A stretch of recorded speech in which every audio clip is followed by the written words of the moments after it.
ನಮಸ್ಕಾರ ಎಲ್ಲರಿಗೂ. ನಾನು ಡಾಕ್ಟರ್ ಪದ್ಮಾವತಿ, ಧಾತ್ರಿ ಚಿಕಿತ್ಸಾಲಯ.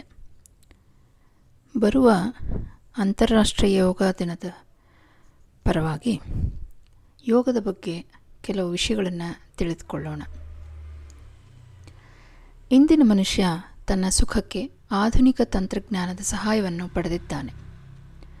ಸುತ್ತಮುತ್ತಲಿನ ಪ್ರತಿಯೊಂದು ಕ್ಷೇತ್ರದಲ್ಲಿ ಪ್ರವೇಶಿಸಿ ಯಶಸ್ಸಿನ ದಾಪುಗಾಲು ಹಾಕುತ್ತಿದ್ದಾನೆ. ಎಲ್ಲವನ್ನೂ ಸಾಧಿಸಿದರೂ ಕೂಡ ಎಲ್ಲೋ ಒಂದು ಕಡೆ ನ್ಯೂನ್ಯತೆ ಅವನನ್ನು ಕಾಡುತ್ತಿದೆ. ಮನುಷ್ಯ ಯಾವುದರಿಂದ ತನಗೆ ಸುಖ, ನೆಮ್ಮದಿ, ಶಾಂತಿ ಸಿಗುತ್ತದೆ ಎಂದು ಹುಡುಕಾಟದಲ್ಲಿ ಇದ್ದಾನೆ.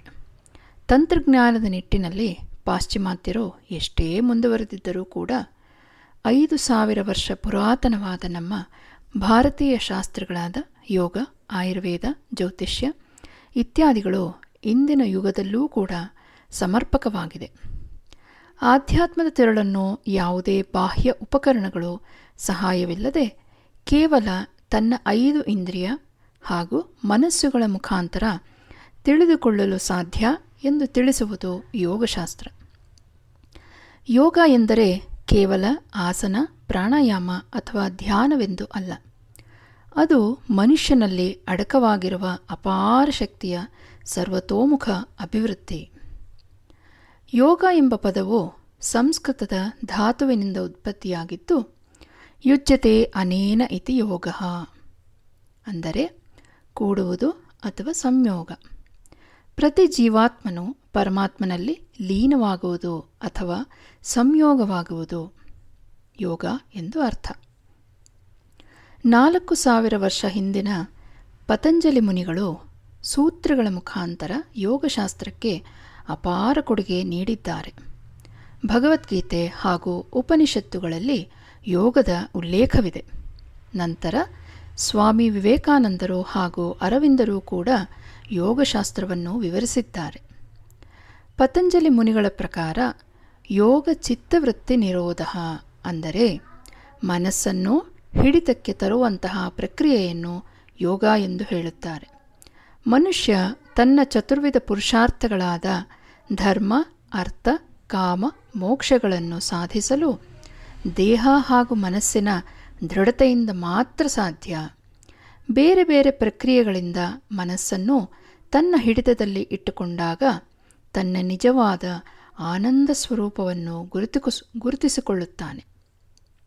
ಸರಿಯಾದ ಜ್ಞಾನದಿಂದ ಮಾತ್ರ ಮನುಷ್ಯ ದಕ್ಷನಾಗಲು ಸಾಧ್ಯ. ಹಾಗೆಯೇ ಯೋಗಶಾಸ್ತ್ರವನ್ನು ಸರಿಯಾಗಿ ಅರ್ಥೈಸಿಕೊಂಡು ಜೀವನದಲ್ಲಿ ಅಳವಡಿಸಿಕೊಂಡರೆ ಎಲ್ಲ ವರ್ಗದ ಜನರಿಗೂ ಉಪಯೋಗವಾಗುತ್ತದೆ. ಯೋಗದ ಮತ್ತೊಂದು ಪ್ರಮುಖವಾದ ಗ್ರಂಥ ಯೋಗವಾಸಿಷ್ಠ. ಅದರಲ್ಲಿ ಹೇಳುವ ಪ್ರಕಾರ ಮನಃ ಪ್ರಶಮನಃ ಉಪಾಯ ಯೋಗ ಇತ್ಯಭಿಧೀಯತೆ ಎಂದು, ಅಂದರೆ ಮನಸ್ಸನ್ನು ಸಹಜವಾಗಿ ಪ್ರಶಾಂತಗೊಳಿಸುವ ಉಪಾಯವೇ ಯೋಗ, ಅದರ ಹೊರತು ಯಾವುದೇ ಕೃತ್ರಿಮ ಹಾಗೂ ಕ್ರೌರ್ಯ ವಿಧಾನಗಳಿಂದ ಅಲ್ಲ. ಮನಸ್ಸನ್ನು ಪ್ರಶಾಂತವಾಗಿ ತನ್ನ ಹಿಡಿತದಲ್ಲಿ ಇಟ್ಟುಕೊಂಡಾಗ ದೈಹಿಕವಾಗಿ, ಮಾನಸಿಕವಾಗಿ, ಬೌದ್ಧಿಕವಾಗಿ, ಸಾಮಾಜಿಕವಾಗಿ, ಆಧ್ಯಾತ್ಮಿಕವಾಗಿ ಹಾಗೂ ಭಾವನಾತ್ಮಕವಾಗಿ ಆರೋಗ್ಯವಂತರಾಗಿದ್ದು ತನ್ನ ಸರ್ವತೋಮುಖ ಅಭಿವೃದ್ಧಿಯನ್ನು ಹೊಂದುತ್ತಾನೆ.